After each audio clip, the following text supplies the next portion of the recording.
चलो, sodium chloride साधारण नमक बता दिए थे, सेंधा एवं काला नमक बता दिए। उसके बाद सोडियम हाइड्रोक्साइड कॉस्टिक सोडा हो गया। ठीक है, अब आएगा जो उस दिन रह गया खाने का सोडा। खाने का सोडा को क्या होता है इसका सूत्र? NaHCO3। इसको क्या पढ़ोगे? Sodium bicarbonate. सोडियम बाइकार्बोनेट, या फिर इसको क्या पढ़ोगे? Sodium hydrogen carbonate. Sodium hydrogen carbonate, है ना। खाने का सोडा जिसका सूत्र होता है sodium bicarbonate NaSCO3। Sodium bicarbonate को ही हम लोग क्या कहते हैं? खाने का सोडा। सोडियम हाइड्रोजन कार्बोनेट इसका दूसरा नाम इसको बोल सकते हैं अलग, सोडियम हाइड्रोजन कार्बोनेट या सोडियम बाइकार्बोनेट। ये जो NaSCO3 है ना, खाने का सोडा, अमोनिया साल्वे विधि से प्राप्त होता है। किससे प्राप्त होता है? अमोनिया सोडा साल्वे विधि। ठीक है, अमोनिया सोडा विधि बोलो या फिर साल्वे विधि बोलो, इसमें क्या होता है? इसका एक पहले रिएक्शन है NaCl plus H2O plus CO2 क्या देता है? बताओ। Na क्या बोले? Na plus H2O plus CO2, ठीक है, प्लस अमोनिया, अमोनिया नहीं दिए ना, प्लस अमोनिया NH3। अब क्या प्राप्त होती है? NaNH4Cl plus NaHCO3। ये रिएक्शन है अमोनिया विधि का, जिसको साल्वे विधि भी कहते हैं। इस विधि से हमको प्राप्त होता है सोडियम बाइकार्बोनेट। क्या प्राप्त होता है? Sodium bicarbonate. इस विधि में क्या होता है जिसको साल्वे विधि कहते हैं? इस विधि में होता है, सॉरी,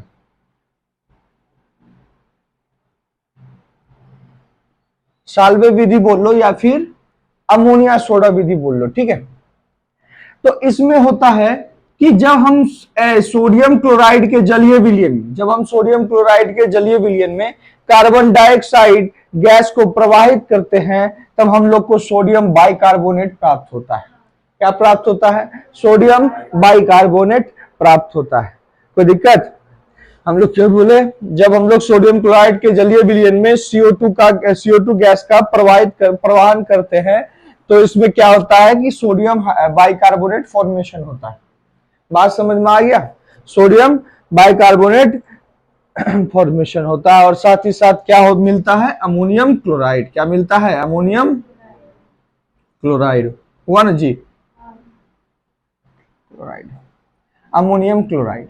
ये था अमोनिया सोडा विधि, जिसको साल्वे विधि भी कहते हैं। इस विधि में हमें सोडियम बाइकार्बोनेट प्राप्त होता है।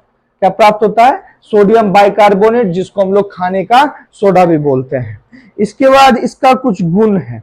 गुण क्या है कि सोडियम बाइकार्बोनेट का जलीय विलयन क्षारीय होता है। सोडियम बाइकार्बोनेट का जो जलीय विलयन होता है, यानी कि NaSCO3 plus H2O, NaSCO3 plus H2O, ये जो जलीय विलयन है ना सोडियम बाइकार्बोनेट का, ये कैसा होता है? क्षारीय होता है। क्षारीय होता है, इसलिए इसका जो pH वैल्यू होगा 7 से कम होगा कि ज्यादा होगा? 7 से ज्यादा होता है तब तो क्षारीय होता है।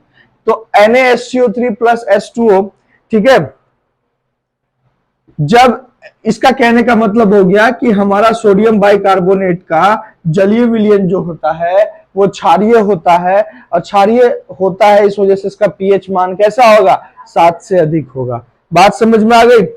दूसरा है NaSCO3 अम्लों को उदासीन करता है तथा अभिक्रियाओं के फलस्वरूप CO2 गैस बनाता है। बोला क्या जाता है कि जो हमारा NaSCO3 है, ये अम्ल के साथ अभिक्रिया करके उदासीन कर देता है, अम्ल के प्रभाव को नष्ट करता है, क्योंकि ये क्षारक है ना।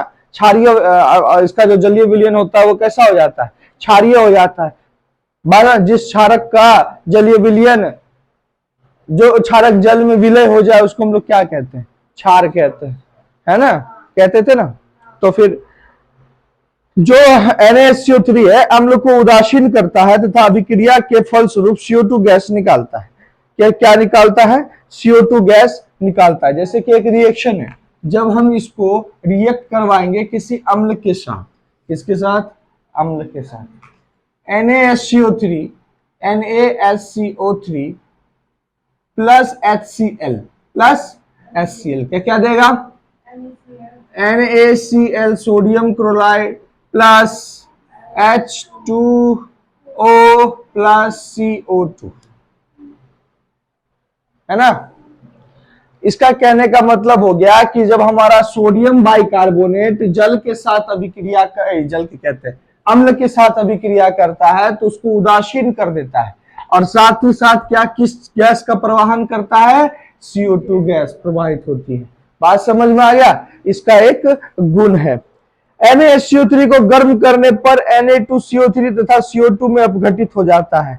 जब हम सोडियम बाइकार्बोनेट को गर्म करते हैं तो वो सोडियम कार्बोनेट तथा कार्बन डाइऑक्साइड में क्या हो जाता है?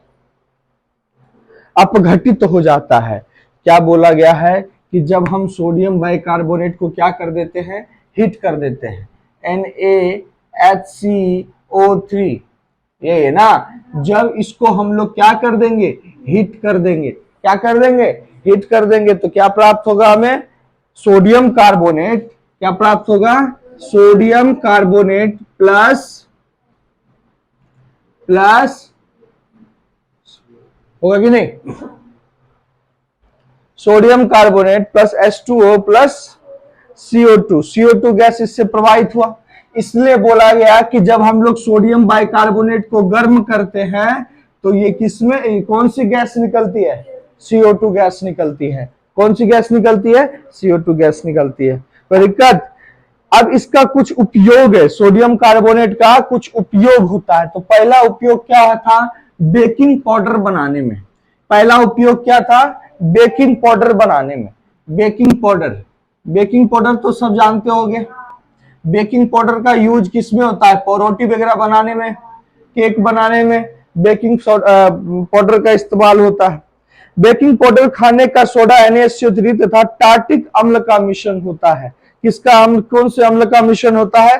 टार्ट्रिक अम्ल का मिश्रण होता है। जैसे कि हम एक रिएक्शन लिखे NaSCO3 प्लस हाइड्रोजन आयन। ये हाइड्रोजन आयन किस अम्ल का? टार्ट्रिक अम्ल का। यानी कि जब ये NaSCO3 टार्ट्रिक अम्ल के हाइड्रोजन आयन से अभिक्रिया करेंगे, टार्ट्रिक अम्ल का हाइड्रोजन आयन किस प्रकार बाहर आएगा? जब उस अम्ल में थोड़ा सा क्या मिला दोगे? पानी। जैसे अम्ल पानी के साथ अभिक्रिया हुआ वो क्या कौन सा आयन देगा? हाइड्रोजन आयन देगा। ये तो सबको पता है ना। और NaSCO3 तभी मौजूद रहा तो ये हाइड्रोजन आयन के साथ अभिक्रिया कर लेगा। मेरी बात को समझ रहे हो ना? अम्ल है टार्ट्रिक अम्ल, उसमें अगर तुम जल मिलाते हो तो वो हाइड्रोजन आयनित होगा, हाइड्रोजन आयन देगा, और तभी हमारा NaSCO3 मतलब सोडियम बाइकार्बोनेट उस हाइड्रोजन आयन के साथ क्या कर लेगा? अभिक्रिया कर लेगा। बात समझ में आ रहा है? क्या कर लेगा? अभिक्रिया कर लेगा। अभिक्रिया करने के फलस्वरूप हमें वो देगा CO2। क्या देगा? CO2 plus H2O plus sodium tartrate. क्या देगा? Sodium tartrate.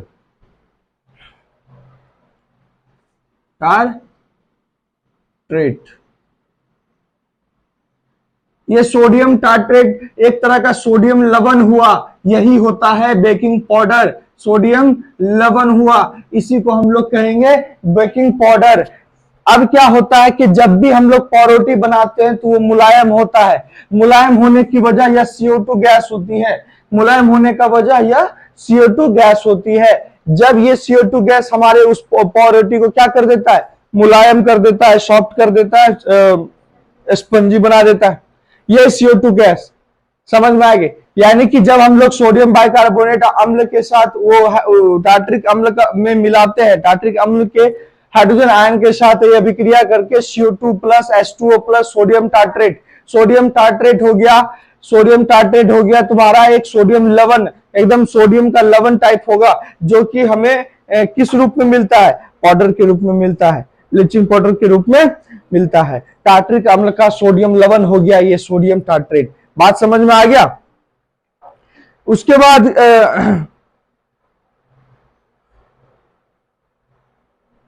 हाँ, अगर हम बेकिंग पाउडर में टार्ट्रिक अम्ल को नहीं मिलाएं, अगर हम लोग बेकिंग पाउडर में टार्ट्रिक अम्ल को नहीं मिलाएं, जो NaSCO3 है हमारा, उसमें अगर हम लोग उसको नहीं मिलाएं तो उसका स्वाद कड़वा हो जाएगा। पावरोटी का स्वाद कैसा हो जाएगा? कड़वा हो जाएगा। बात समझ में आ रही है? पावरोटी का स्वाद कैसा हो जाएगा? कड़वा। इसलिए हम लोग जब भी पावरोटी वगैरह बनाते हैं तो हमारा जो खाने का सोडा है NaSCO3, उसमें टार्ट्रिक अम्ल मिलाना जरूरी है। अगर टार्ट्रिक अम्ल नहीं मिलेगा तो वो कड़वा स्वाद का हो जाएगा। बात समझ में आ गया। उसके बाद एक उपयोग होगा कि सोडियम बाइकार्बोनेट पेट की अम्लता को कम करने की औषधि के रूप में प्रयोग होता है। यानी कि भाई वो एंटासिड है, antacid as a antacid you, यानी कि एंटासिड हम लोग बोलते हैं हिंदी में प्रति अम्ल। क्या बोलते हैं? प्रति अम्ल। यानी कि हमारा जो सोडियम बाइकार्बोनेट है हमारे पेट में अम्लता को कम करने के रूप में इस्तेमाल होता है। एज अ मेडिसिन बोल लो, इस वजह से उसको एंटासिड भी कहेंगे हम लोग कि प्रति अम्ल है, क्योंकि अम्ल का प्रभाव को कम करता है। ठीक है। सोडियम बाइकार्बोनेट पेट में उपस्थित अत्यधिक अम्ल को उदासीन कर देता है। इनो लवण सोडियम बाइकार्बोनेट तथा सिट्रिक अम्ल का मिश्रण होता है। सिट्रिक अम्ल का क्या होता है? मिश्रण होता है। जब हम लोग कहते हैं इनो साल्ट, जैसे कि इनो जो तैयार होता है उसमें क्या मिला होता है? इनो हम लोग यूज करते हैं ना, जिसको इनो सॉल्ट बोलते हैं, है ना, इनो लवण बोलते हैं। वो क्या होता है कि सिट्रिक अम्ल जो होता है, सिट्रिक अम्ल और सोडियम बाइकार्बोनेट का क्या होता है? वो मिश्रण होता है। तो उससे जो प्राप्त होता है, जिसको कहते हैं हम लोग सिट्रिक अम्ल का सोडियम लवण, जिसको हम लोग साधारण सी भाषा में बोलेंगे इनो साल्ट। जब हमारा NaSCO3 सिट्रिक अम्ल के साथ अभिक्रिया करेगा, जब हमारा NaSCO3 सोडियम बाइकार्बोनेट सिट्रिक अम्ल के साथ उसको मिलाएंगे तो वो क्या देगा? जब हम लोग उसको टार्ट्रिक अम्ल के साथ मिलाए थे तो सोडियम टार्ट्रेट दिया था। किसका? टार्ट्रिक अम्ल का सोडियम लवण, टार्ट्रिक अम्ल का सोडियम लवण। तब उसी प्रकार जब हम लोग सिट्रिक अम्ल के साथ NaSCO3 को मिलाएंगे तो वहां क्या देगा? सिट्रिक एसिड का सोडियम लवण, सिट्रिक एसिड का सोडियम लवण, जिसको हम लोग क्या बोलते हैं? इनो सॉल्ट, मतलब इनो लवण। बात समझ में आ गई? आ गई। उसके बाद है सोडियम बाइकार्बोनेट का उपयोग अग्निशामक यंत्र फायर एक्सटिंग्विशर में भी किया जाता है। जब हमारा सोडियम बाइकार्बोनेट है ना, उसका यूज किया जाता है अग्निशामक, फायर एक्सटिंग्विशर जो होता है आग बुझाने वाली, उसमें यूज किया जाता है। यंत्र में NaSCO3 तथा H2SO4 रहते हैं। यंत्र में हमारा NaSCO3 तथा H2SO4 रहते हैं। ये क्यों रहते हैं NaSCO3 और H2SO4? ध्यान देना, जब NaSCO3 को हम लोग अभी पढ़े थे कि जब हम लोग सोडियम बाइकार्बोनेट को किसी अम्ल के साथ अभिक्रिया करवाएंगे तो वो उसको उदासीन कर देगा तथा CO2 गैस का निर्माण करेगा। और हम सब जानते हैं कि ऑक्सीजन आग को जलने में मदद करती है, लेकिन कार्बन डाइऑक्साइड आग को बुझाती है। क्या करती है? बुझाती है। अगर हम लोग NaSCO3 को H2SO4 के साथ अभिक्रिया करवाते हैं, अगर हम लोग सोडियम बाइकार्बोनेट को सल्फ्यूरिक एसिड के साथ अभिक्रिया करवाते हैं, फलस्वरूप हमको Na2SO4 क्या मिलेगा?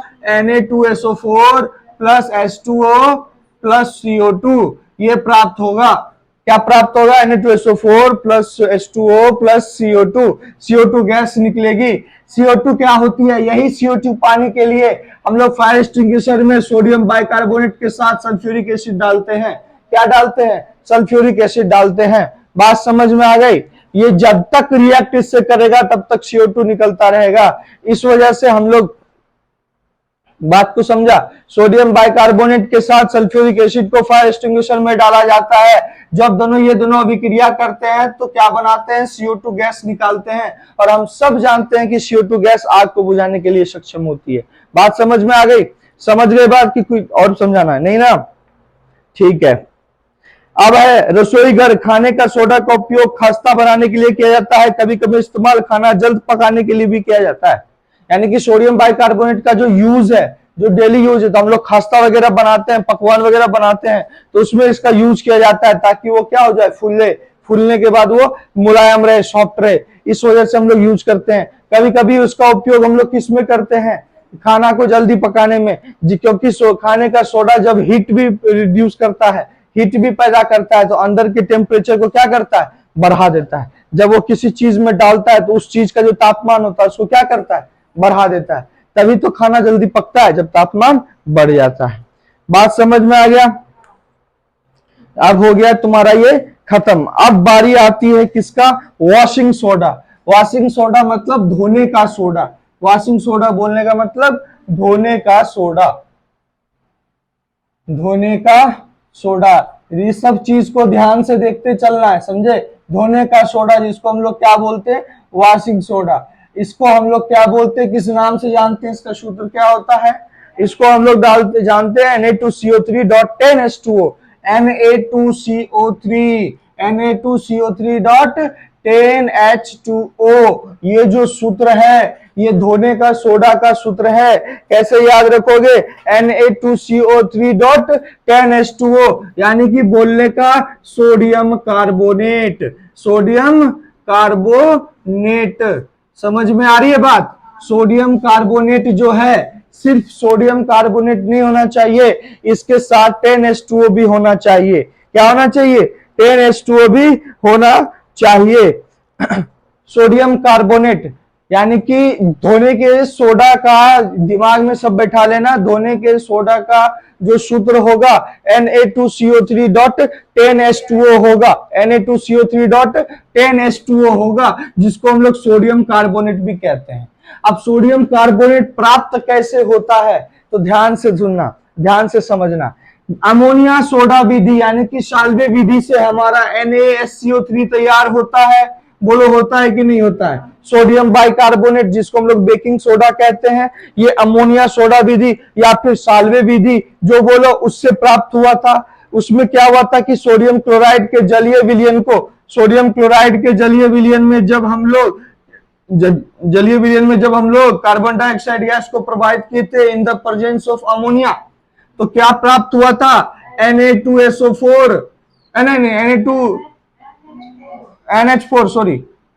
NH4Cl है ना, प्लस NaSCO3, यही प्राप्त हुआ था ना, NH4Cl plus NaSCO3।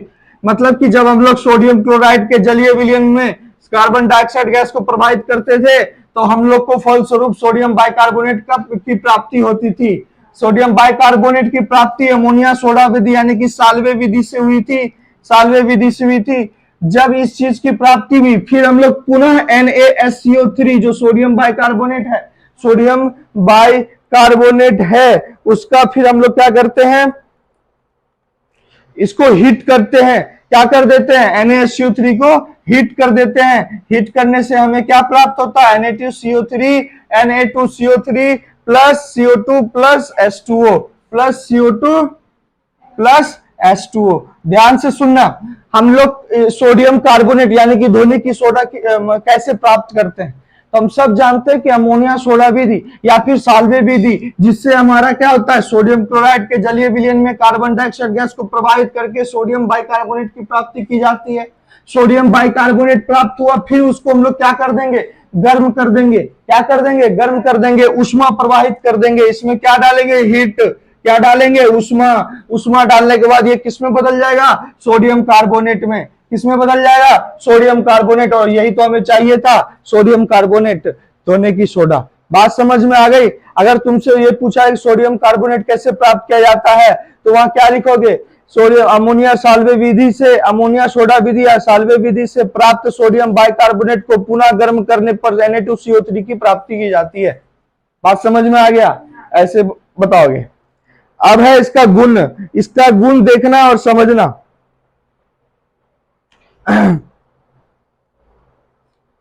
Sodium carbonate हुआ और इसका रवाकरण कर दिया जाता है। क्या कर दिया जाता है, रवाकरण कर दिया जाता है सोडियम कार्बोनेट का।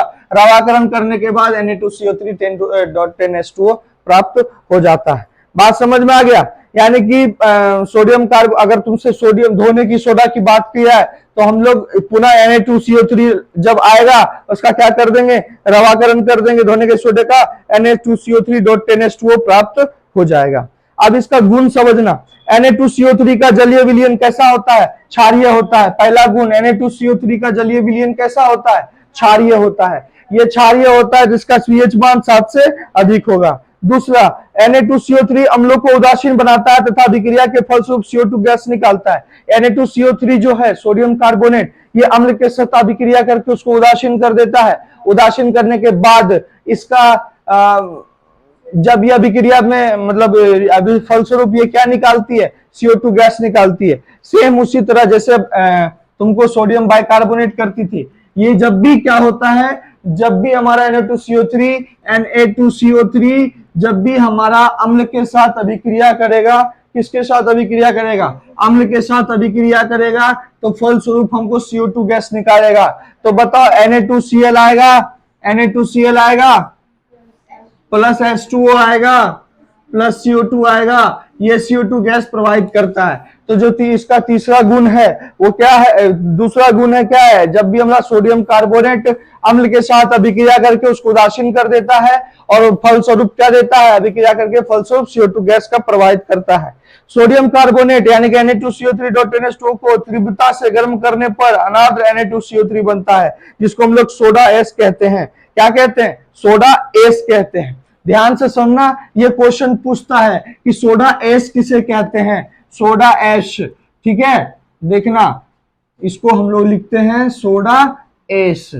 यार थोड़ी बात को ध्यान से समझ लेना, जब भी हम लोग धोने की सोडा को क्या करते हैं, तीव्रता से गर्म करते हैं, क्या करते हैं, तीव्रता से गर्म करते हैं। बहुत जो तीव्रता समझ रहा है, बहुत तेजी से जब इसको हम लोग गर्म करते हैं तब हम लोग को अनाद्र सोडियम कार्बोनेट प्राप्त होता है। अनाद्र सोडियम कार्बोनेट बोलने का मतलब हो गया, जैसे कि देखो एक रिएक्शन लिख देते हैं, Na2CO3.10H2O, Na2CO3.10H2O, जब इसको हम लोग तेजी से क्या करते हैं, गर्म करते हैं। जब हम लोग इसको तेजी से गर्म करते हैं तो Na2CO3 प्लस 10H2O अलग हो जाता है, 10H2O, ठीक है, 10H2O। जब इसको तीव्रता से गर्म करते हैं तो इसी को हम लोग कहते हैं अनाद्र सोडियम कार्बोनेट। जब ये .10H2O से बाइंड हो गया तब इस सिचुएशन में जब रहेगा तो इसको क्या कहेंगे, अनाद्र सोडियम कार्बोनेट। इसी को हम लोग कहेंगे सोडा एस, सोडा एस। इसी को हम लोग सोडा एस के बारे नाम से जानते हैं। यानी कि कहा जाता है अनाद्र सोडियम कार्बोनेट को सोडा एस कहते हैं। अगर तुम लोग को एग्जाम में पूछ दिया जाए कि सोडा एस किसे कहते हैं, तुम लोग लिखोगे मतलब सोडियम कार्बोनेट, सोडियम धोने की सोडा को जब तीव्रता से हम लोग गर्म करते हैं तो अनाद्र सोडियम कार्बोनेट मिलता है। उसी अनाद्र सोडियम कार्बोनेट को हम लोग सोडा एस कहते हैं। रिएक्शन याद रखना, Na2CO3.10H2O को जब हीट करेंगे तो Na2CO3 प्लस 10H2O आएगा और इसी Na2CO3 को हम लोग सोडा एस कहते हैं। बात समझ में आ गया। अब अगला चलना, सोडियम कार्बोनेट के विलयन में CO2 गैस प्रोवाइड करने पर सोडियम बाइकार्बोनेट मिलता है। सीधी सी बात है ना, जिसको हम लोग जैसा तोड़े हैं वैसा ही बनेगा। देखना ध्यान से, जब हम लोग सोडियम कार्बोनेट के विलयन में, यानी कि सोडियम कार्बोनेट Na2CO3 के विलयन में, विलयन बोलने का मतलब H2O के साथ मिलाओगे ना, सॉल्यूशन तैयार होगा। जब इसमें CO2 गैस को प्रभावित करोगे तो NaSCO3 का निर्माण होगा। जब हम लोग सोडियम कार्बोनेट के जलीय विलयन में जब CO2 गैस को प्रवाहित करते हैं तो सोडियम बाइकार्बोनेट की प्राप्ति होती है। बात समझ में आ गई कि नहीं। धोने के सोडा का उपयोग देखना, इसका उपयोग हो जाता है। अब इसका उपयोग भी देखोगे ना तो पहला उपयोग इसका हो जाएगा, ये प्रयोगशाला यानी कि लैब वगैरह में, लेबोरेटरी वगैरह में अभिकर्मक के रूप में यूज होता है, अभिकर्मक के रूप में व्यवहार किया जाता है। अभिकर्मक बताए थे ना, एजेंट, रिएजेंट जिसको कहते हैं, याद आया, अभिकर्मक ये हम बताए थे, रिएजेंट जिसको कहते हैं जो अभिक्रिया में एज अभिकर्मक यूज होता है। यानी कि धोने का जो सोडा है Na2CO3.NH2O, इसका जो उपयोग है ये लैब सब में, प्रयोगशाला में इसको एज अ अभिकर्मक रिएजेंट के रूप में यूज किया जाता है। उस दिन रिएजेंट को अच्छे से समझाए थे ना, उस रूप में यूज किया जाता है। दूसरा, कागज, कांच, कागज, साबुन आदि के उत्पादन में इसका उपयोग होता है। इस सब का जो उत्पादन होता है ना, उसमें इसका धोने की सोडा का यूज होता है। ठीक है। जल का अस्थायी खारापन दूर करने में Na2CO3 का उपयोग होता है। खारापन, अस्थायी खारापन जो होता है ना, उसमें उसको दूर करने में Na2CO3 सोडियम कार्बोनेट का उपयोग किया जाता है, जल का अस्थायी खारापन दूर करने में। ठीक है। खारा जल में CO2 आयन, Ca आयन और मैग्नीशियम का, मतलब कैल्शियम आयन और मैग्नीशियम आयन रहते हैं। खारा जल में सोडियम कार्बोनेट Na2CO3 मिलाने पर जल में उपस्थित कैल्शियम आयन एवं मैग्नीशियम आयन अपना क्रमशः CaCO3 और MgCO3 बनकर अवक्षेपित हो जाते हैं। सिंपल सी बात ये क्या बोल रहा है कि जो खारा जल होती है ना, खारा जल में दो आयन मौजूद होता है, एक कैल्शियम आयन मौजूद होता है, दूसरा मैग्नीशियम आयन मौजूद होता है। एक कैल्शियम आयन मौजूद होता है, दूसरा मैग्नीशियम आयन मौजूद होता है।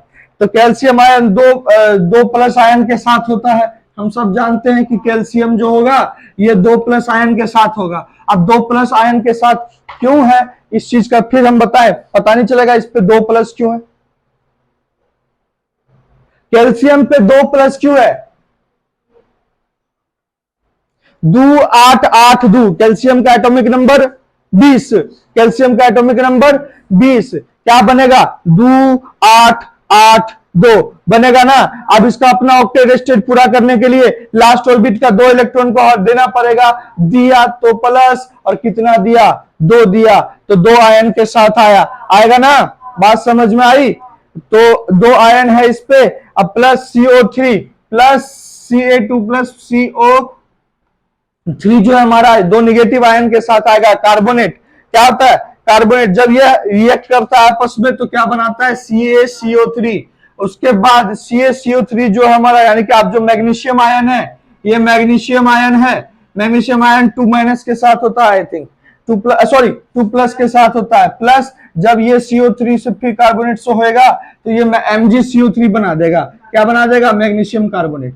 कहने का मतलब हो गया कि जब हमारा जो जल होता है, खारा जल, जो खारे पानी का जल होता है, जो खारा पानी होता है, उसमें हमारा 2 आयन मौजूद होता है, कैल्शियम आयन और मैग्नीशियम आयन, कैल्शियम आयन और मैग्नीशियम आयन। जब इसमें हम लोग वो सोडा मिलाते हैं, धोने की सोडा को डालते हैं, धोने की सोडा का जो कार्बोनेट है वो क्या करता है, इसके आयन के साथ अभिक्रिया करके CaCO3 बना के अवक्षेपित हो जाता है, और मैग्नीशियम कार्बोनेट के साथ फिर मैग्नीशियम जो है इसी कार्बोनेट के साथ फिर से अभिक्रिया करके MgCO3 बना लेता है। MgCO3 दोनों अपना कैल्शियम कार्बोनेट और मैग्नीशियम कार्बोनेट बनकर अवक्षेपित हो जाता है, तो फिर खारापन उस पानी का दूर हो जाता है। बात समझ में आ रही है हम क्या बता रहे हैं।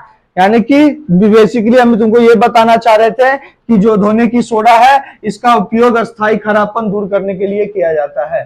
ठीक है। अब उसके अंदर क्या होता है, खराब के अंदर कैल्शियम और मैग्नीशियम आयन मौजूद होते हैं, जो कि धोने की सोडा के कार्बोनेट के साथ अभिक्रिया करके CaCO3 बनाते हैं, MgCO3 बनाते हैं, दोनों अपना कार्बोनेट पाकर अवक्षेपित हो जाता है। बात समझ में आ गया। ठीक है। अब इसके बाद है विरंजक चूर्ण। क्या है, विरंजक चूर्ण। विरंजक चूर्ण जिसको हम लोग इंग्लिश में ब्लीचिंग पाउडर कहते हैं, जिसके बारे में सब जानते होंगे, विरंजक चूर्ण है ना।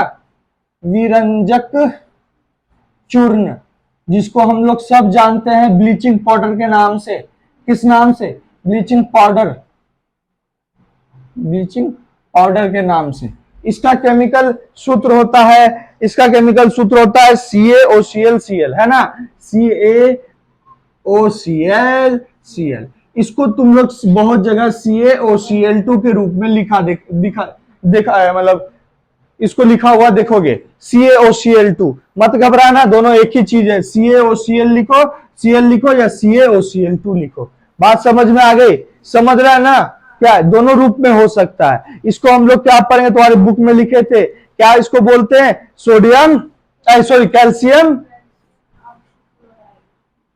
कैल्शियम ऑक्सीक्लोराइड, है ना। इसको क्या बोलते थे हम लोग, कैल्शियम ऑक्सीक्लोराइड, है ना। इसको और हम कुछ लिखे थे तुम्हारे बुक में। हाँ, ये उस नाम से भी जाना जाता है, कैल्शियम हाइपोक्लोराइट। क्लोराइड, इसको हम लोग दो नाम से जानते हैं। एक तो इसको हम लोग बोलते हैं calcium oxychloride, calcium oxychloride, calcium oxychloride, ध्यान से देखना। और एक इसका नाम होता है कैल्शियम हाइपोक्लोराइड, कैल्शियम हाइपोक्लोराइड, याद नाम रखना, हाइपोक्लोराइट और यहाँ पे कैल्शियम ऑक्सीक्लोराइड, यानी कि CaOCl2 को हम लोग कैल्शियम ऑक्सीक्लोराइड पढ़ेंगे या कैल्शियम हाइपोक्लोराइड पढ़ेंगे, जिसको हम लोग कहते हैं विरंजक चूर्ण, जिसको हम लोग क्या कहते हैं, विरंजक चूर्ण। शुष्क बुझे हुए चूने, शुष्क बुझे हुए चूने, यानी कि शुष्क चूना का कैल्शियम सूत्र, कैल्शियम मान क्या होता था, थोड़ा बताना। CaOH का होल ट्वाइस होता था कि नहीं होता था, कैल्शियम हाइड्रोक्साइड है ना, CaOH का होल ट्वाइस, जिसको हम लोग बुझा हुआ चूना या शुष्क चूना कहते हैं, ठीक है। जब इसमें शुष्क चूने को 40 डिग्री सेल्सियस तक तप्त कर उसमें क्लोरीन गैस प्रवाहित करने पर विरंजक चूर्ण प्राप्त होता है। इसको तप्त करने पर अब तो कितना, 40 डिग्री सेल्सियस तक इसको तप्त करने पर इसमें जब हम लोग क्लोरीन गैस को मिलाएंगे, किसको मिलाएंगे, क्लोरीन गैस को मिलाएंगे, तो हमें CaOCl2 प्राप्त होगा, CaOCl2 प्राप्त होगा प्लस H2O प्राप्त होगा। यानी कि इसको जो है ना वो CaOCl ऐसे Cl लिखा है, तो मत घबराना, दोनों चीज सही है। बात समझ में आ गया। यानी कि जब हम लोग कैल्शियम हाइड्रोक्साइड, यानी कि इसको हम लोग शुष्क चूना कहते हैं, शुष्क चूना कहते हैं, बात समझ में आ गया, शुष्क चूना कहते हैं। जब इसको 40 डिग्री सेल्सियस तक, 40 डिग्री सेल्सियस तक तप्त करते हैं, तप्त समझ रहा है ना, इसको तप्त करते हैं और उसमें क्लोरीन गैस को क्या करते हैं, मिलाते हैं, उसमें क्लोरीन गैस को डालते हैं, तब हमको क्या प्राप्त होता है, कैल्शियम ऑक्सीक्लोराइड, इसको कैल्शियम हाइपोक्लोराइड, जिसको हम लोग किस नाम से जानते हैं, विरंजक चूर्ण के नाम से जानते हैं, विरंजक चूर्ण, जिसको हम लोग इंग्लिश में ब्लीचिंग पाउडर भी कहते हैं। बात समझ में आ गया, कोई दिक्कत नहीं। अब इसके बाद देखना इसका गुण, ये सफेद चूर्ण जिससे क्लोरीन की गंध निकलती है, इसका जो पहला है ये कैसा रंग का होता है, सफेद रंग का होता है, और इसका गंध जो निकलता है वो क्लोरीन गैस की गंध निकलती है। बात समझ में आ गया। उसके बाद आर्द्र कार्बन डाइऑक्साइड का प्रभाव, ब्लीचिंग पाउडर अत्यंत अस्थायी यौगिक है तथा वायुमंडल से CO2 एवं आर्द्रता ग्रहण कर क्लोरीन गैस को देता है। जैसे कि हमारा जो विरंजक चूर्ण है CaOCl और Cl, जब ये वातावरण से CO2, ठीक है, CO2 को ग्रहण कर क्लोरीन गैस देता है, जब ये हमारा क्या कर लेगा, कैल्शियम ऑक्सीक्लोराइड वातावरण से CO2 के साथ जब ये अपने अंदर लाएगा, तो ये क्या देता है, क्लोरीन गैस देती है, Cl प्लस और क्या देता है यार, हाँ CaCO3, calcium chlorine plus calcium carbonate, CaCO3, sorry थोड़ा कंफ्यूज हो गए थे। तो कैल्शियम ऑक्सीक्लोराइड जब वातावरण से कार्बन डाइऑक्साइड को ग्रहण कर लेती है, जब हमारा कैल्शियम ऑक्सीक्लोराइड वातावरण से CO2 को ग्रहण कर लेती है, CO2 समझ रहा है ना, कार्बन डाइऑक्साइड वातावरण से जब ग्रहण करती है तो ये क्लोरीन गैस तथा कैल्शियम कार्बोनेट देती है। तो वो जो बचा, जैसे ब्लीचिंग पाउडर को तुम खोले, वातावरण से CO2 के साथ हो गया, वो क्लोरीन गैस निकालती है, वो क्लोरीन गैस जैसे निकली तो तुमको ब्लीचिंग पाउडर का गंध आता है। बात समझ में आ गया, उसका गंध तुम्हारे नाक तक पहुंचा, दैट मींस उसमें किस चीज का ग्रहण कर लिया, CO2 गैस का ग्रहण कर लिया। अब जब उसका गंध पूरा निकल जाता है, क्लोरीन गैस उससे निकलती है, तब जो वो चीज बचा हुआ, वो क्या बचा, कैल्शियम कार्बोनेट, क्या बचा, कैल्शियम कार्बोनेट बचा, यही ना बचा, CaCO3 है कि नहीं। इससे जब भी हमारा कार्बोनेट जब निकलता है, कार्बन डाइऑक्साइड निकल जाता है, जैसे कैल्शियम हाइड्रोक्साइड से जैसे ही हमारा CO2 निकला तो क्या बन गया था, CaCO3, तब वो उजला रंग में निकलता है। बोलो, तुरंत चूना दीवार में घस देने से व्हाइट नहीं हो जाता, जब तक उससे CO2 बाहर ना निकल जाए। CO2 को बाहर निकालने मतलब वो CO2 ग्रहण कर लेता है, सॉरी मतलब CO2 का लेवल उसमें धीरे धीरे उसका CO2 इन अभिक्रिया में यूज होने लगता है, तो CO2 की खपत होने लगती है, तो कैल्शियम कार्बोनेट का रंग आने लगता है। वो लोग हम लोग वहां पढ़े भी थे। तो इसलिए यहाँ पे कहा गया कि जैसे ही हम लोग कैल्शियम हमारा ऑक्सीक्लोराइड जैसे ही वातावरण में CO2 को ग्रहण करेगा, हमको क्लोरीन गैस देगा, तो उसकी गंध हम तक पहुंचेगी। बात समझ में आ गई? ठीक है। उसके बाद जल का प्रभाव, विलयन में यह अपघटित होकर कैल्शियम क्लोराइड तथा कैल्शियम हाइपोक्लोराइड देता है। ठीक है। CaOCl2 जैसे होता है, इसको हम लोग कहते हैं कि जैसे हम लोग इसको जल में मिलाते हैं, इसका जल में प्रभाव कैसा होता है, थोड़ा ध्यान से देखना। इसको हम लोग CaOClCl को ऐसे CaOClCl, इसको जैसे हम लोग किसमें मिलाएंगे, जल में मिलाएंगे। ठीक है। प्लस H2O लिख दो, या फिर इसको ऐसे लिख दो जैसा बुक में दिया है।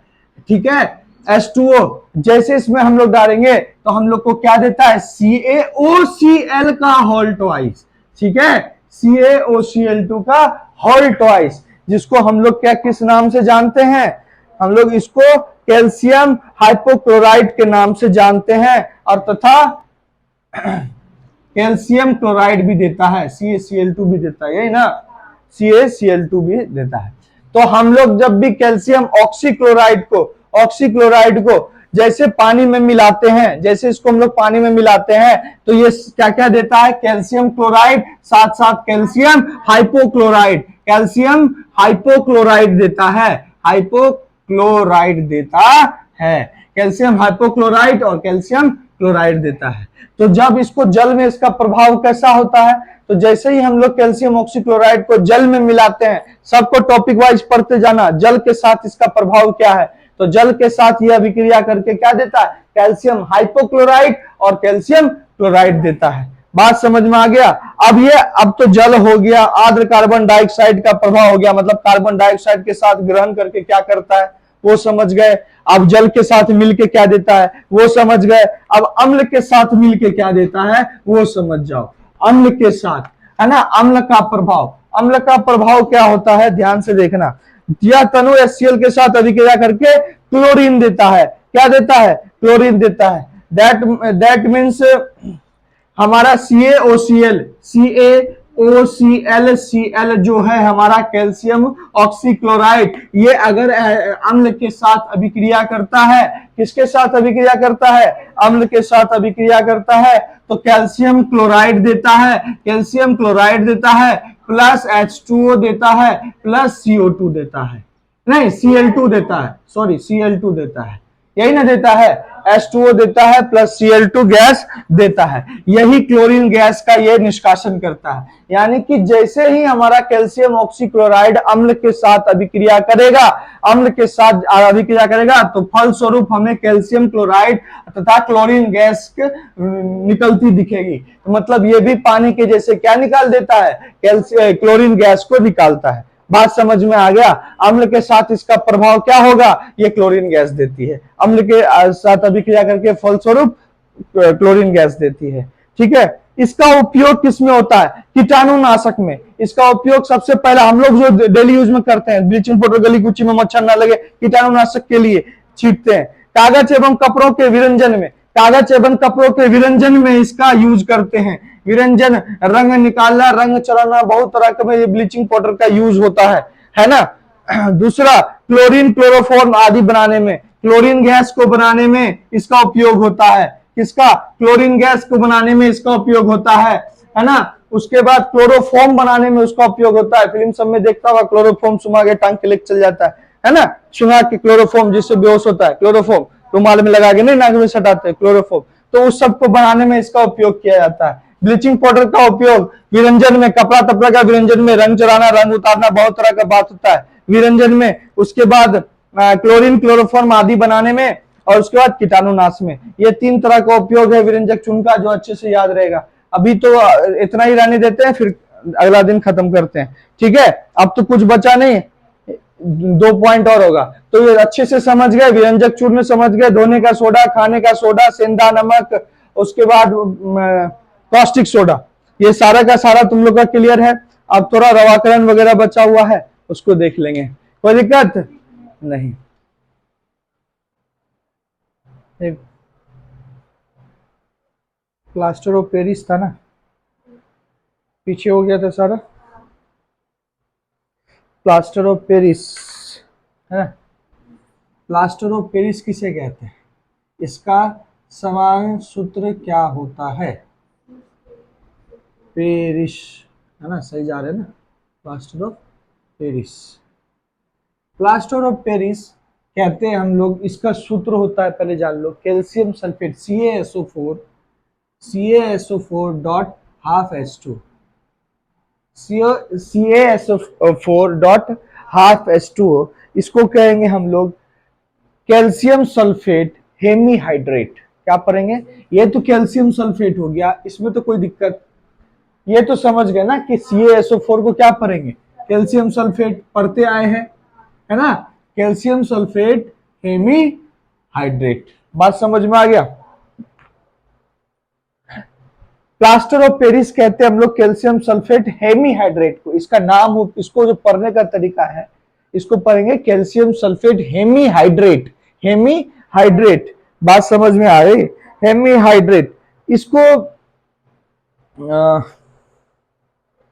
हाँ, इसको तुम लोग याद करेगा, जैसे कि CaSO4 डॉट हाफ H2O भी बोल सकता है, CaSO4 डॉट हाफ H2O भी बोल सकते हो।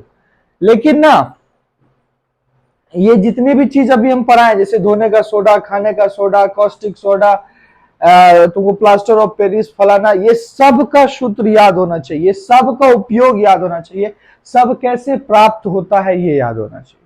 ये भी हम बता रखे कि कैसे प्राप्त होता है, जैसे कि सोडियम बाइकार्बोनेट कैसे प्राप्त होता था, अमोनिया सोडा विधि या फिर साल्वे विधि, इसी प्रकार सबका होता है। तो अब बात करते हैं कि ये प्लास्टर ऑफ पेरिस कैसे प्राप्त किया जाता है, ठीक है ना। प्लास्टर ऑफ पेरिस प्राप्त किया जाता है, जैसे कि एक होता है जिप्सम, ठीक है, जिप्सम जिसको हम लोग, जिसका सूत्र होता है जिप्सम, जिसका सूत्र होता है CaSO4 प्लस H2, शायद यही होता है, CaSO4 plus H2, sorry dot ना, सॉरी, CaSO4 डॉट 2H2O, ये होता है हमारा जिप्सम। जब इसको 120 डिग्री सेल्सियस पे हम लोग गर्म करते हैं, ठीक है, जब इसको जिप्सम को CaSO4.2H2O को जब हम लोग 120 डिग्री सेल्सियस पे क्या करते हैं, गर्म करते हैं, तापमान 120 डिग्री तापमान देते हैं, तब इसको गर्म करते हैं। सावधानी पूर्वक गर्म करने के फलस्वरूप प्लास्टर ऑफ पेरिस प्राप्त होता है। जैसे कि एक अभिक्रिया है, ठीक है, ध्यान से देखना, CaSO4 है ना डॉट 2H2O, इसको हम लोग 120 डिग्री सेल्सियस पे क्या किए, हीट की। कितने डिग्री सेल्सियस पे हीट किए, 120 डिग्री सेल्सियस पे हम लोग इसको हीट किए। हीट करने के फलस्वरूप हमें क्या प्राप्त होता है, CaSO4 डॉट प्लस नहीं होएगा, CaSO4 dot H2O plus 3H2, ऐसा प्राप्त होगा। CaSO4 H2O plus 3H2। तो इसको भाई साहब ऐसे भी लिख सकते हैं, CaSO4 का होल ट्वाइस डॉट H2O जो लिखा हुआ है ना, इसको हम लोग लिख सकते हैं CaSO4 डॉट हाफ H2। कोई दिक्कत, कोई दिक्कत। तो कहा गया है कि जो हमारा जिप्सम है ना, जब जिप्सम को हम लोग 120 डिग्री सेल्सियस पे सावधानी पूर्वक गर्म करते हैं, ठीक है, तो फलस्वरूप हमें क्या प्राप्त होता है, प्लास्टर ऑफ पेरिस प्राप्त होता है। इसी चीज को हम लोग प्लास्टर ऑफ पेरिस बोलते हैं, जिसको हम लोग ऐसे लिख सकते हैं, CaSO4 dot half H2O, CaSO4 dot half H2O। ये प्राप्त होता है जब हम लोग जिप्सम जो है, हमारा जिप्सम का सूत्र क्या होता है, CaSO4 डॉट 2H2O। जिप्सम जो है हमारा, जब उसको हम लोग 120 डिग्री सेल्सियस पर हम लोग हीट करते हैं, तो हमको ये प्राप्त होता है। प्लास्टर ऑफ पेरिस में जल मिलाने के फलस्वरूप मिश्रण तब होकर जिप्सम में बदल जाता है। अब जो प्लास्टर ऑफ पेरिस है, इसमें वापस से जल मिला दी।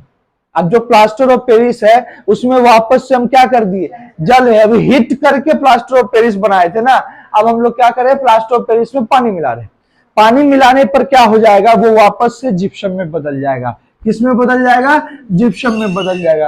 कैसे बदल जाएगा, एक समीकरण है, जैसे कि देखो CaSO4 है ना, क्या था, CaSO4 whole twice to H2O plus 3H, ठीक, CaSO4 H2O, जब इसमें क्या मिला दोगे, H2O, ठीक है, बाद में बैलेंस करेंगे, H2O मिला दोगे, ठीक है, एक समीकरण है जैसे कि 3H2O लिखा हुआ है, तो ये बन जाएगा CaSO4 dot 2H2O plus H2O, I think,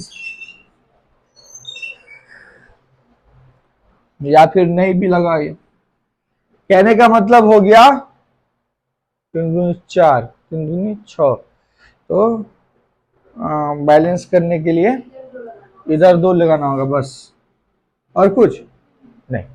तो ध्यान से देखना, CaSO4 जो है मेरा, ये प्लास्टर ऑफ पेरिस जो है, ये प्लास्टर ऑफ पेरिस में जब हम लोग क्या मिला दिए भाई, पानी मिला दिए, प्लास्टर ऑफ पेरिस में हम लोग जब इसको पानी मिला दिए, ये तब तो कर वापस किस में बदल गया, जिप्सम में बदल गया। किस में बदल गया, जिप्सम में बदल गया। इसी को हम लोग क्या बोलते हैं, जिप्सम बोलते हैं। जब हम लोग प्लास्टर ऑफ पेरिस में वापस में मिश्रण कर देते हैं किसका, पानी का, तो ये वापस में किस में बदल जाता है, जिप्सम में बदल जाता है।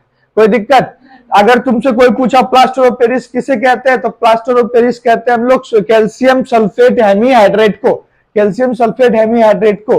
प्लास्टर ऑफ पेरिस कैसे प्राप्त किया जाता है, जब हम लोग जिप्सम को 120 डिग्री सेल्सियस पर, है ना, सावधानी पूर्वक गर्म करते हैं, तो फलस्वरूप हमें प्लास्टर ऑफ पेरिस प्राप्त होता है। तो जिप्सम क्या है हमारा, तो CuSO4 डॉट 2H2O। हम लोग इसी तरह से समीकरण लिख देंगे, उसको बैलेंस कर देंगे, कोई दिक्कत, उसको अच्छे से बैलेंस कर देंगे। तो हम लोग क्या कहेंगे कि जिप्सम को 120 डिग्री सेल्सियस पे हीट करने पर प्लास्टर ऑफ पेरिस प्राप्त होता है, और प्लास्टर ऑफ पेरिस को बाद में पानी मिश्रित करने पर जिप्सम प्राप्त होता है। कोई दिक्कत नहीं। अब इसका उपयोग है यार, उपयोग बहुत आसान है। प्लास्टर ऑफ पेरिस जो है ना, मूर्ति बनाने में उपयोग किया जाता है। किसमें, किसका उपयोग किसमें होता है, मूर्ति बनाने में। क्या बनाने में, मूर्ति बनाने में, है ना, टूटी हड्डियों को जोड़ने में, है ना। उसका उपयोग शल्य चिकित्सा में टूटी हुई हड्डियों को बैठाने व जोड़ने के पट्टियों के रूप में किया जाता है।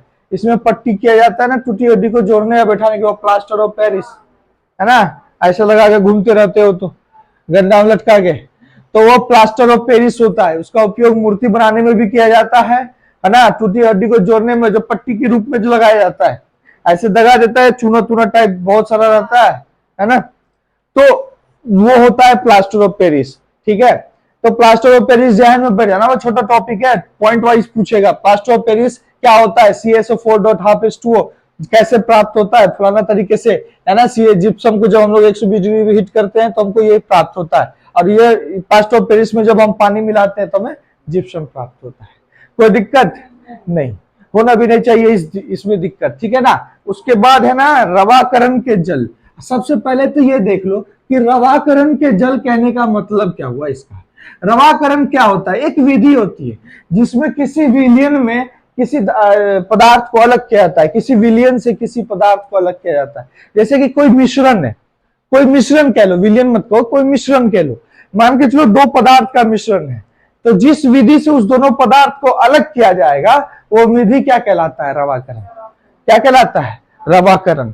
रवाकरण कह सकते हैं। यह रवाकरण के जल कहने का मतलब हो गया जिस लवण में, ठीक है, लवण जिसके रवाकरण के जल होते हैं, मतलब क्या, जिस लवण में जो है जल मौजूद होता है उसको हम लोग कहते हैं जलयोजित लवण। क्या कहते हैं, जलयोजित लवण, हाइड्रेटेड सॉल्ट। क्या कहते हैं, हाइड्रेटेड सॉल्ट, जलयोजित, जिसमें जलयोजित कहते हैं उसको। क्या कहते हैं, जलयोजित लवण कहते हैं, जलयोजित लवण, जिसको हाइड्रेटेड सॉल्ट कहते हैं।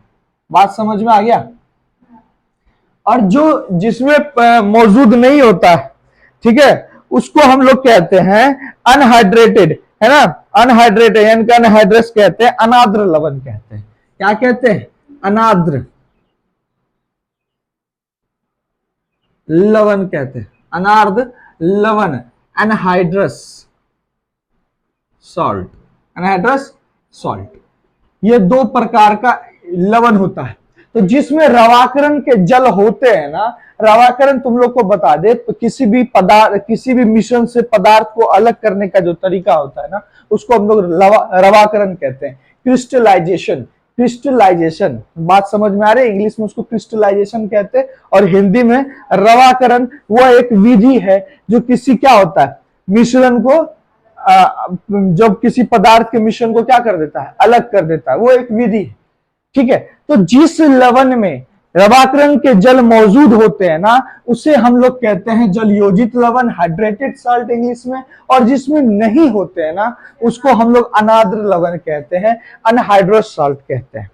बात समझना, जैसे कि अब कुछ चीज है जो कुछ जलयोजित लवण लिख रहे हैं हम, ठीक है, जलयोजित लवण लिख रहे हैं, जैसे कि ध्यान से देखना, जलयोजित लवण जैसे तूतिया, तूतिया हो गया जलयोजित लवण। उसके बाद क्या हो गया, तूतिया हो गया, धोने का सोडा हो गया, है ना, धोने का सोडा हो गया, धोने का सोडा हो गया। और उसके बाद जिप्सम हो गया, जिप्सम भी होगा, जिप्सम हो गया। ये सब जो चीज है ना, मतलब तीन ही चीज अभी है, तीन ही चीज को लिए हैं कि ये सब जलयोजित लवण होते हैं, इस सब में रवाकरण के जल मौजूद होते हैं। तूतिया, तूतिया जिसका होता है CuSO4, CuSO4.5H2O, इसका सूत्र होता है CuSO4.5H2O, है ना। धोने का सोडा का सूत्र क्या होता है, Na2CO3.10H2O, है ना, Na2CO3.10H2O। और जिप्सम का अभी अभी बता है CaSO4.2H2O, अभी अभी बता है। ये सब जो है ना जलयोजित लवण है। क्या है, जलयोजित लवण है। कहने का मतलब तूतिया CuSO4.5H2O, इसमें रवाकरण के जल मौजूद होते हैं, धोने के सोडा में रवाकरण के जल मौजूद होते हैं, जिप्सम में रवाकरण के जल मौजूद होते हैं। इन सभी चीजों में रवाकरण के जल मौजूद होते हैं, इसलिए हम लोग इसको जलयोजित यानी कि हाइड्रेटेड साल्ट बोलते हैं। क्या बोलते हैं, हाइड्रेटेड साल्ट बोलते हैं। कोई दिक्कत नहीं। हाइड्रेटेड साल्ट का कुछ एग्जाम्पल हो गया। उसके बाद क्या है, जिन लवणों में रवाकरण के जल नहीं होते वे अनाद्र लवण कहलाते हैं, अनहाइड्रस सॉल्ट कहलाते हैं, है ना। इन जलयोजित लवणों को गर्म करने पर रवाकरण के जल खोकर अनाद्र लवण में परिणत हो जाता है। मान ये सब जो जितने भी तुमको क्या दिख रहा है, जलयोजित लवण दिख रहा है ना, अगर हम इसको हीट कर दे, अगर हम इसको क्या कर दे, हीट कर दे, ये हीट करने के बाद कैसा हो जाएगा, अनाद्र, कैसा हो जाएगा, अनहाइड्रस सॉल्ट हो जाएगा। कैसे हो जाएगा देखना, जैसे कि CuSO4.5H2O को हम गर्म करते हैं, ठीक है, CuSO4.5H2O को हम लोग क्या करते हैं, गर्म करते हैं। ध्यान से देखना, CuSO4.5H2O को हम लोग जैसे ही गर्म किए, गर्म करने पर यह बदल जाएगा CuSO4+5H2O। तो भाई साहब ये पहले जो था जलयोजित था, क्या था, रवाकरण के जल मौजूद थे इसके अंदर, ये जलयोजित था। जैसे इसको हीट किए ना, हीट करने पर ये अनाद्र हो गया। कैसा हो गया, अनार्द्र हो गया, ठीक है, अनहाइड्रस साल्ट हो गया। इसी प्रकार Na2CO3.10H2O को जब तुम गर्म करोगे, Na2CO3.10H2O को जब तुम गर्म करोगे, ये भी बदल जाएगा Na2CO3+10H2O, ये भी अनाद्र हो गया, अनार्द्र हो गया। बात समझ में आ गया। तो जब भी हम लोग किसी मतलब जलयोजित लवण को गर्म करते हैं तो वो अपना रवाकरण का जल को खोकर क्या बन जाता है, अनार्द्र बन जाता है। कोई दिक्कत, अनहाइड्रस साल्ट बन जाता है। कोई दिक्कत नहीं ना, नहीं। तो ऐसे ही सारे को हीट करके हम लोग क्या कर सकते हैं। हाँ, तो ठीक है। उसके बाद है लवण का पसीजना। लवण का पसीजना सीधी सी बात है, जब हमारा लवण जल वाष्प को अवशोषित करने लगता है। क्या करने लगता है, जल वाष्प को अवशोषित करने लगता है। जैसे कुछ लवण में जल के लिए अत्यधिक प्रीति होती है, कुछ लवण ऐसा होता है जिसमें जल के लिए अत्यधिक प्रीति होती है, मतलब अत्यधिक उसको क्या चाहिए होता है, जल चाहिए होता है, अवशोषित करने की क्षमता होती है, ठीक है। तथा इन लवणों को वायु में खुला छोड़ने पर, इस तरह का लवण को जैसे हम वायु में खुला छोड़ देते हैं ना, ये क्या करता है, वायुमंडल से वायु के जलवाष्प को वायु में छोड़ने पर, ये जो वायुमंडल में वायु है ना, उसके जलवाष्प को अवशोषित करने लगता है, उसके जलवाष्प को क्या करने लगता है, अवशोषित करने लगता है, उसके जलवाष्प को अवशोषित करके पसीज जाता है। क्या हो जाता है, पसीज जाता है, जिसको पानी छोड़ देना कहता है, नमक पानी छूट जाता है ना। मेरी बात को समझ रहे हो। कुछ लवण क्या होता है कि वायु से जलवाष्प को अवशोषित कर लेता है और पसीज जाता है, इस तरह के लवण को हम लोग कहते हैं प्रस्वेद, ऐसे लिखा रहता है, प्रस्वेद लवण है ना। इंग्लिश में कहते हैं इसको डिलिक्विसेंट सॉल्ट, इंग्लिश में कहते हैं, इंग्लिश में थोड़ा नाम भारी है इसलिए प्रस्वेद लवण कहते हैं हम लोग इसको। जो क्या करता है प्रस्वेद लवण, जब हमारा इसको हम लोग कुछ लवण में क्या होता है ना कि जल की इसको ज्यादा अत्यधिक प्रीति होती है, जल इसको अत्यधिक मात्रा में अवशोषित करने की क्षमता होती है, तो जब ये इसको हम लोग खुली वायु में छोड़ते हैं ना, तो ये खुली वायु में मौजूद जलवाष्प को अवशोषित कर लेता है और वो अवशोषित करने के बाद पसीज जाता है। पसीज जाने का मतलब क्या हो गया, सीधी सी बात समझ गए, वो पानी छोड़ देता है तो वो क्या हो जाता है कि पसीज जाता है, और इस तरह के सॉल्ट को हम लोग प्रस्वेद लवण कहते हैं। कोई दिक्कत नहीं। यहां तो हो गया तुम्हारा चैप्टर खत्म है ना। यहाँ पे प्रस्वेद लवण, जैसे कि एक एग्जांपल ले लो, जैसे दिया हुआ कैल्शियम क्लोराइड है ना, अनार्द्र कैल्शियम क्लोराइड, ये जो भाई साहब है ना अनार्द्र कैल्शियम क्लोराइड, ये एग्जाम्पल है प्रस्वेद लवण का। किसका एग्जाम्पल है, प्रस्वेद लवण का। क्यों भाई साहब, ये क्या हो जाता है कि वायुमंडल में रखने से वायु में मौजूद जलवाष्प को अवशोषित करके पसीज जाता है, इसलिए इसको हम लोग क्या बोलते हैं, प्रस्वेद लवण। ठीक है, यहाँ पे हो गया चैप्टर खत्म। ठीक है, कोई दिक्कत नहीं।